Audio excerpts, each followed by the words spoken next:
Back country 2014 की कहानी शुरू होती है एलेक्स और उसकी गर्लफ्रेंड जेन से, जो शहर की जिंदगी से दूर कुछ दिन शांति और रोमांच के लिए कनाडा के जंगल में कैंपिंग करने आते हैं। एलेक्स खुद को एक्सपीरियंस्ड आउटडोर्समैन समझता है और बिना किसी गाइड या सही नक्शे के जंगल के अंदर गहराई तक जाने का फैसला करता है, जबकि जेन अंदर से डरी हुई होती है और बार बार वापस लौटने की बात करती है। लेकिन एलेक्स का ईगो और ओवर कॉन्फिडेंस उन्हें और आगे ले जाता है।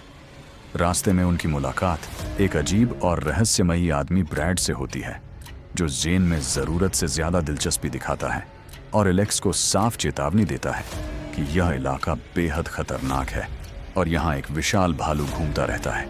लेकिन एलेक्स इस चेतावनी को भी हल्के में ले लेता है।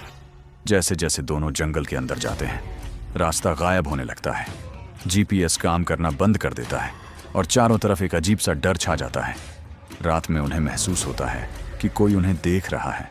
उनके खाने का सामान बिखरा मिलता है और पेड़ों पर पंजों के निशान दिखाई देते हैं। लेकिन एलेक्स फिर भी मानने को तैयार नहीं होता।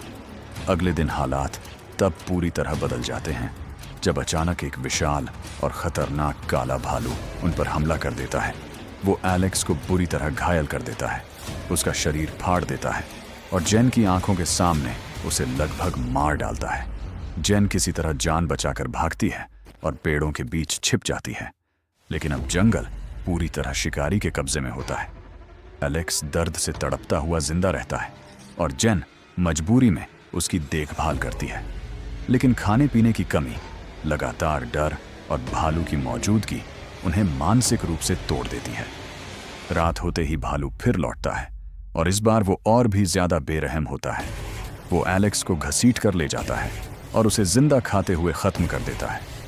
जेन कुछ नहीं कर पाती, बस छिपकर यह सब देखती रहती है।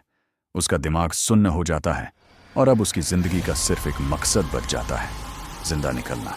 पूरी तरह अकेली, घायल और डरी हुई जेन जंगल में भटकती है। कभी नदी में उतरती है, कभी चट्टानों पर चढ़ती है। भूख, डर और थकान से लड़ते हुए वो आखिरकार सिविलाइजेशन के पास पहुंच जाती है, जहां लोग उसे बचा लेते हैं। लेकिन फिल्म यहीं एक कड़वा सच छोड़ जाती है कि प्रकृति के सामने इंसान कितना छोटा और बेबस है, और एक छोटी सी लापरवाही या घमंड जिंदगी और मौत के बीच फर्क बन सकता है।